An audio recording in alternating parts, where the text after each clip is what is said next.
tere! Seal räägin vanadest asjadest ja kunagi ma jõuan nii-öelda tänapäeva, kus ma räägin ka aktuaalsetest teemadest. Kuigi antud teema on ka aktuaalne, aga räägime veel eraldi ka inglastest pärast, mitte selles videos, järgmises videos. Me räägime sellest raportist, mis nad välja tõid, mis on üsna huvitav. Aga jah, taustaks panin lihtsalt pildi Dedikesest. Väga vahva pilt meie meelest. Aga räägime mis tänasest teemast. Kui moraali kasutatakse riigi tööriistana, on tänane teema. Üks väga tõhus viis, kuidas riik saab endale rohkem võimu juurde võtta, on see, et on moraal sisuliselt. Et ta ei pea ütlema, et me tahame rohkem kontrolli, nagu alati see kõlaks liiga ausalt ja nagu me teame, poliitikas liiga aus sõnastus on tavaliselt halb strateegia. Palju parem on öelda midagi sellist, et me kaitseme lapsi, me muudame interneti turvaliseks, me seisame ohvrite eest, me võitleme kahjuliku sisuga.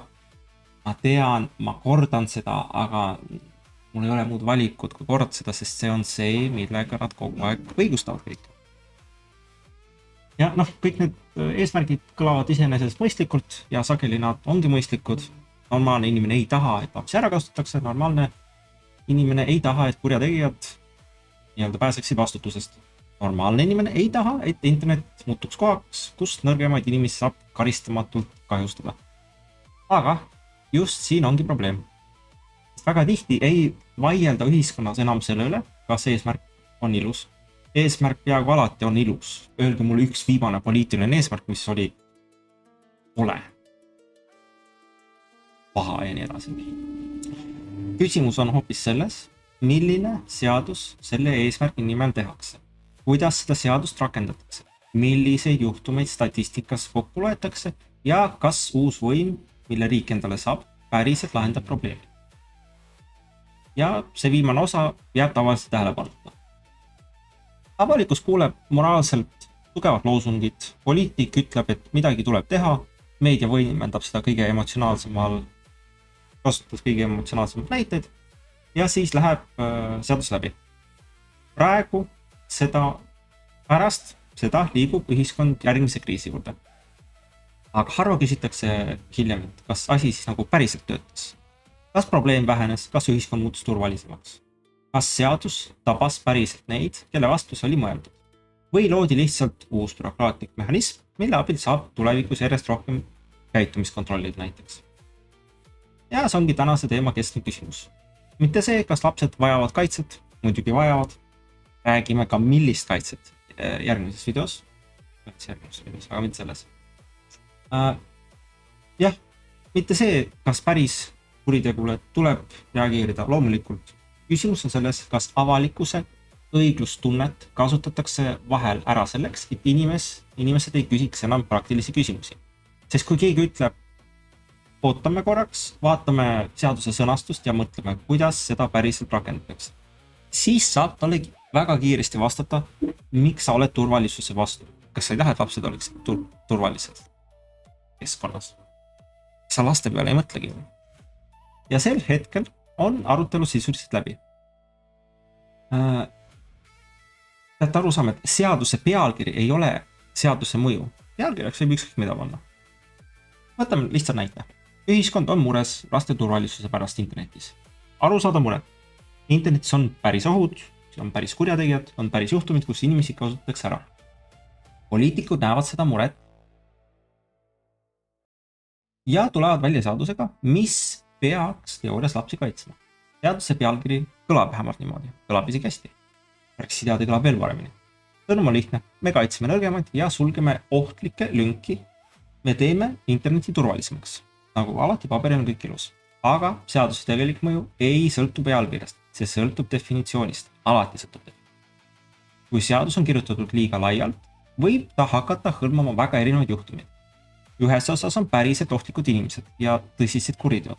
Teises otsas võivad olla näiteks rumalad, ebaküpsed või küsitavad käitumised, mis ei ole ühiskonna jaoks sama raskusastmega probleem. Kui need kõik panna näiteks ühte kategooriasse, tekib avalikkusele vale pilt. Statistikas ühesõnaga, lühidalt teema, kas riik hägustab statistikat selle jaoks, et saada oma tahtmist?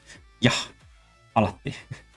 Ja kui me ütleme, et kahjulikke juhtumeid internetis on rohkem, siis tuleb alati küsida, mida täpselt loeti. Kas mõiste tähendus on ajas muutunud? Kas väga erinevad juhtumid pandi näiteks kokku? Kas rasked kuriteod ja palju madalama raskusastmega rikkumised on sama nii-öelda pealkiri all samas statistikas? Kui vastust ei anta, siis number võib olla tehniliselt õige, aga nii-öelda ühiskondlikult eksitav. Ja bürokraatia armastab selliseid numbreid, mitte tingimata sellepärast, et keegi istub kuskil pimedas ruumis ja kavandab suurt vandenõud. Palju sagemini on asi lihtsam. Laiad kategooriad on poliitiliselt kasulikud. Nendega saab näidata, et probleem on suur. Nendega saab põhjendada uut regulatsiooni. Nendega saab öelda, et riik peab sekkuma. Ja kui keegi küsib, kas see kõik on ikka proportsionaalne, saab vastata, kas sa siis ei näe, kui tõsine on probleem. Statistika ei räägi iseenda eest. Üks suurimaid eksiharjumusi avalikus arutelus on see, et statistika on automaatselt neutraalne. Ei ole. Statistika võib olla väga kasulik, aga ainult siis, kui me mõistame, kuidas see kokku pandi. Number iseenesest ei räägi mitte midagi. Keegi valis kategooria, keegi otsustas, mis sinna sisse läheb. Keegi määras, milliseid juhtumid loetakse omavahel võrdmiseks. Ja just seal tehaksegi väga palju poliitikat. Kui ühiskonnale öeldakse, et mingi oht kasvab ja siis tekitab emotsiooni, inimesed muutuvad murelikuks, vanemad kardavad laste pärast, avalikkus nõuab tegutsemist. Poliitikud saavad öelda, et nad vastavad rahva ootustele. Aga kui hiljem selgub, et selles statistika sees olid koos väga erinevad juhtumid, on kahju juba tehtud. Narratiiv on paika pandud, moraalne surve on loodud. Uus seadus võib olla juba vastu võetud. Ja siis öeldakse, me lihtsalt järgisime andmeid. Need eksperdid ütlesid. 0 vastutust. Ja see kõlab kõik väga teaduslikult, väga vastutustundlikult, väga moodsalt. Aga küsimus jääb samaks. Milliseid andmeid kasutati? Kui avalikkus näeb ainult lõppnumbrit, mitte selle ehitust, siis ei ole tegemist päris läbipaistusega. See on pigem statistiline nii-öelda lavakujundus. Ametlikult on jälle kõik korrektne, lahtrid on täidetud, raport on avaldatud, graafikud on ilusad. Aga kodanik ei saa ikkagi aru, kas tema ees on tegelik pilt või poliitiliselt mugav raam. Kõige tõhusam osa selle mehhanismis ei ole isegi seadus ise. Kõige tõhusam osa on moraalne surve. Kui arutelu raam on piisavalt emotsionaalne, siis inimesed ei julge enam küsida küsimusi. Kui teema on laste kaitsmine, ohvrite kaitsmine ja ühiskonna turvalisus, siis iga kriitik saab kiiresti külge kahtlase sildi. Mitte sellepärast, et ta oleks päriselt halva eesmärgi poolt, vaid sellepärast, et ta küsis valel hetkel ebamugavaid küsimusi. Näiteks, kas seadus on äkki liiga lai? Kas see eristab tõsiseid juhtumeid väiksematest rikkumistest? See annab riigile liiga palju tõlgendamisruumi. Kas see loob pretsedendi, mida saab hiljem kasutada hoopis teistel eesmärkidel? Need on normaalsed küsimused. Terve ühiskond peaks neid küsima. Aga moraalse paanika ajal ei kõla need normaalselt. Need kõlavad kahtlaselt ja just see on probleem. Sest halb seadus ei muutu heaks seaduseks ainult sellepärast, et eesmärk oli ilus. Kui mehhanism on halb, siis tulemus on ka halb. Isegi siis, kui loosung on õige. Aga interneti ohud ja kontrolli õigustamine. Et interneti ohtlikkuse ümber luuakse sageli tunne, nagu olukord muutuks järjest hullemaks ja hullemaks, just kui oleks internet täna palju metsikum, palju ohtlikum ja palju vähem kontrollit kui varem. Ja selle väitega tuleb natuke ettevaatlik olla. Internetis on päris ohta. Keegi ei pea seda eitama. Küsimus on selles, kas poliitiline retoorika vastab tegelikule olukorrale. Või kasutatakse hirmu selleks, et põhjendada järjest uusi piira. Et hetkel paljudes kohtades internetis on tegelikult palju rohkem kontrolli kui varem. Platvormid piiravad nähtavust, otsingud on filtreeritumad, sisu, mis varem võis ilmuda palju kergemini, on nüüd tihti peidetud, määristatud või piiratud. Või sa pead eraldi mingisuguse linnikusse tegema, sa tahad seda üldse näha. samas kõlab avalikus arutelus sageli väide, et olukord on enneolematult halb. Miks? Sest kui inimesed usuvad, et olukord on enneolematult halb, on nad valmis rohkem lubama. Rohkem järelevalvet, rohkem regulatsioone, rohkem vanusekontrolle, rohkem platvormide vastutust ja rohkem riiklikku sekkumist. Mõned neist meetmetest võivad olla mõistlikud, aga ükski neist ei tohiks tulla ilma küsimuseta. Kas see töötab? Kui palju see maksab ja millist vabadust me selle eest anname ära? Turvalisus ei ole tasuta, vähemalt mitte poliitilises mõttes. Iga uus kontrollmehhanism loob uue võimupositsiooni ja riik ei ole ajaloos eriti tuntud selle poolest, et ta kord saadud võimust rõõmsalt nagu loovutaks. Mõistlik oleks nagu, kui seadus töötab, siis me nagu mõõdame tulemust. Et üks kummalisemaid asju tänapäeva poliitikas on see, kui vähe huvitab süsteemi hilisem kontroll. Seadus võetakse vastu, lubatakse turvalisust, lubatakse kaitset, lubatakse paremat ühiskonda. Aga paari aasta pärast peaks tulema järgmine küsimus. Kas lubatus on täidetud? Täiesti normaalne.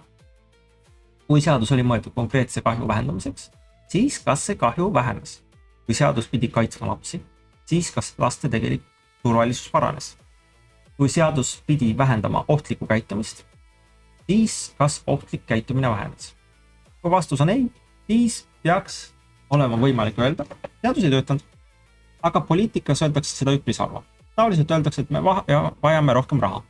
Rohkem töötajaid, rohkem volitusi, rohkem teadlikkust, rohkem kampaaniat, rohkem koostööd. Teisisõnu, kui esimene sekkumine ei töötanud, on lahendus järgmine sekkumine. Ja see ongi nagu bürokraatia loomulik instinkt. Probleem ei vähene, järelikult oli meil liiga vähe võimu. Mitte vale strateegia, vaid ebapiisav mandaat.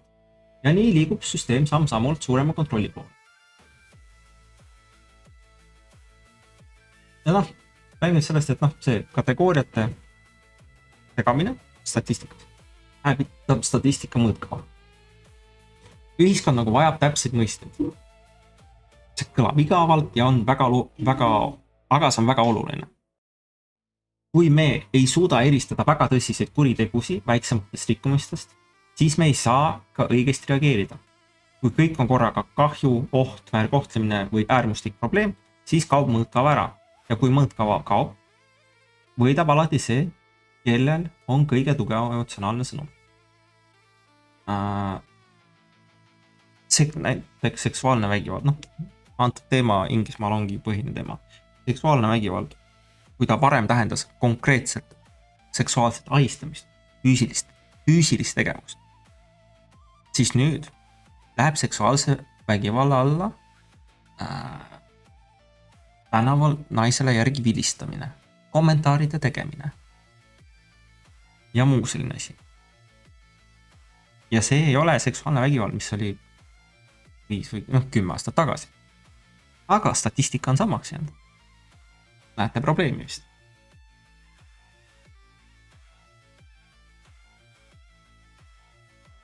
Ja see on üks halb viis, kuidas seadusi teha. Tõsiseid juhtumid tuleb käsitleda tõsiselt. Väiksemad rikkumisi tuleb käsitleda proportsionaalselt. Ebameeldivad või rumalad käitumist ei tohi automaatselt panna samasse kategooriasse päriselt ohtliku tegevusega. Kui kõik kokku pannakse, saab poliitik suure numbri, aga ühiskonnal on halvem arusaamine, mis tegelikult toimub. Ja kui ühiskond saab halvem arusaamise, siis saab riik lihtsamini öelda, et ta vajab rohkem kontrolli. Siin ei ole vaja uskuda mingit suurt salaplaani, piisab halbadest stiimulitest. Poliitikul on kasulik näidata, et ta tegutseb. Ametnikul on kasulik laiendada oma töövaldkonda. Organisatsioonil on kasulik näidata, et probleem on suur. Meedial on kasulik näidata emotsionaalset lugu. Ja kodanikul on raske vastu vaielda, sest keegi ei taha näida moraalselt ükskõiksena. Ja nii tekib süsteem, kus kõik osapooled liiguvad ühes suunas, isegi kui lõpptulemus ei ole ühiskonnale hea. Riik ei vaja alati nagu valet, piisab nagu poolikust pildist. Tänapäeva valitsemises ei pea nagu avalikkusele tingimata otseselt valetama. Sageli piisab sellest, et näidatakse ainult osa pildist. Näidatakse statistikat, aga mitte definitsioone. Näidatakse šokeerivaid näiteid, aga mitte üldist konteksti. Näidatakse seaduse eesmärki, aga mitte selle nagu praktilist ulatust. Näidatakse vajadust kaitsta inimesi, aga mitte seda, millise hinnaga see kaitse tuleb. Ja kui kodanik küsib täpsemalt, saab alati öelda, kas sa ei hooli siis lastest. Ja see on väga mugav argument, sest see ei vasta küsimusele, see ründab küsijat. Avalik arutelu peab toimuma vastupidi. Kui riik tahab uut võimu, peab riik tõestama vajadust. Kui seadus piirab vabadust, peab riik näitama proportsionaalsust. Kui statistikat kasutatakse poliitika põhjendamiseks, peab statistika olema selgelt lahti seletatud. Mitte nii, et kodanik peab pärast pressikonverentsi hakkama detektiiviks, et aru saada, mida talle tegelikult öeldi. Tuletan uuesti meelde. Enne kui ma hakkan seda Rupert Lowe seksi vägivalla raporti rääkima, tuletan meelde, et hetkel Inglismaa on tehtud niimoodi selle jaoks, et peita reaalset suurust, reaalset seksivägivalla suurust erinevate rühmituste, grupeeringute ja osapoolte poolt on võetud kasutusele järgmine samm, kus tehakse üks suur grupp, mida nimetatakse üks suur statistika, mida nimetatakse seksuaalseks vägivaldaks. Sinna lähevad ebaseaduslikud grupeeringud, kes tegelevad inimkaubandusega ja seksiorjusega. Samas sinna lähevad ka erinevad intsidendid, kus mehed vilistavad naistel järgi. Sinna lähevad ka nilbed kommentaarid internetist, Facebookis ja nii edasi. Või siis näiteks, kui sa saadad teisele osapoolele ebameeldiva alasti pildi, see läheb ka sinna alla statistika. Mis veel läheb sinna alla? Näiteks, kui teismelised omavahel nii-öelda kurameerivad, saadavad pilte. See kõik läheb seksuaalvägivalla alla, mille eesmärk on hägustada rahva arusaama, mis tegelikult toimub nende riigis. Aga lähme edasi. Mida sellest kõigist järeldada? Esimene järeldus on lihtne. Ilus eesmärk ei õigusta automaatselt halba seadust. Laste kaitsmine, ohvrite kaitsmine, turvalisem internet ja kahjulikum käitumise piiramine võivad kõik olla legitiimsed eesmärgid, aga neid eesmärke ei tohi kasutada ettekäändena, et iga kriitika kuulutada moraalse kahtlaseks. Teine järeldus, statistikat tuleb alati lugeda koos definitsioonidega. Kui keegi ütleb, et mingi probleem on kasvanud, tuleb küsida, kas kasvas probleem ise või muutus mõõtmise viis. Kas kategooria on sama, mis varem? Kas juhtumid on võrreldavad? Kas rasked ja kerged juhtumid on eraldi või ühes suures emotsionaalses paketis? Kolmas järeldus, seaduse mõju tuleb hiljem mõõta. Alati tuleb. Kõik poliitilised lubadused tuleb ka. Kui me anname riigile uue tööriista, peab riik hiljem näitama, et tööriist tegi seda, mida lubati. Mitte lihtsalt seda, et tööriist on olemas. Mitte seda, et ametnikud said rohkem tööd, mitte seda, et raport valmis õigeks ajaks. Päris küsimus on, kas ühiskond muutus paremaks. See on alati põhiline küsimus. Neljas järeldus. Moraalne paanika on halb valitsemise alus. Moraalne impulss võib juhtida tähelepanu päris probleemile, aga seadus peab sündima kainest mõtlemisest, mitte hetkeemotsioonil. Eriti siis, kui kaalul on sõnavabadus, privaatsus, interneti kasutamine või kodaniku ja riigi vaheline jõutasakaal. Sest lõpuks ei ole küsimus ainult ühes seaduses või ühes statistikas. Küsimus on sellest, kas ühiskond suudab veel eristada päris probleemi ja poliitiliselt kasuliku kriisi raami nii-öelda. Kui me ei suuda, muutub avalikkuse õiglustunne tööriistaks nende käes, kes tahavad rohkem võimu. Ja see on väga mugav süsteem. Riik ei pea tõestama, et lahendus töötab. Ta peab ainult tõestama, et kavatsus kõlab hästi. Aga toimiv ühiskond ei saa elada ainult ilusate kavatsuste peale. Ta vajab täpseid mõisteid, austat statistikat, läbipaistvat rakendamist ja kodanikke, kes küsivad ka siis, kui küsimus on ebamugav. Siis kui keegi ütleb, et uus piirang on vajalik turvalisuse nimel, tuleb alati küsida, kelle turvalisuse, millise piirangu, kui kauaks ja millise kontrolliga. Kui sellele vastust ei ole, siis ei räägi me enam lihtsalt kaitsest, siis räägime võimust. Ja või erinevalt pressiteatest ei kao pärast kampaaniat lõppu ära. Jätke meelde, lapsed, te väärite seda valitsust, mis teil on.